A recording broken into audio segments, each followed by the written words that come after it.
এই হচ্ছে আমাদের তানারকান্দি সড়ক বাজার, যাচ্ছে এখন গোদারার ঘাটের দিকে।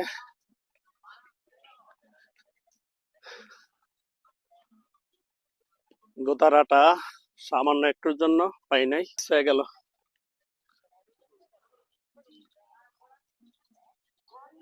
নৌকাটা ওই পারে চলে গেছে, গোদারা এপার আসবে, তারপর আবার ওই পারে যেতে হবে।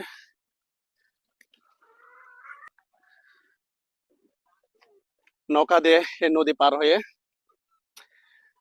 তারপর ব্রাহ্মণবাড়িয়া যেতে হবে। গোসাইপুর চৌরাস্তা, 3 চৌরাস্তার মোড় থেকে সিএনজিতে ডাইরেক্ট যাব ব্রাহ্মণবাড়িয়া রেল স্টেশন।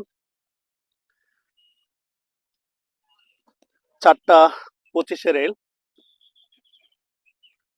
4টা বাজার আগে ইনশাল্লাহ পৌঁছে যাব রেল স্টেশনে।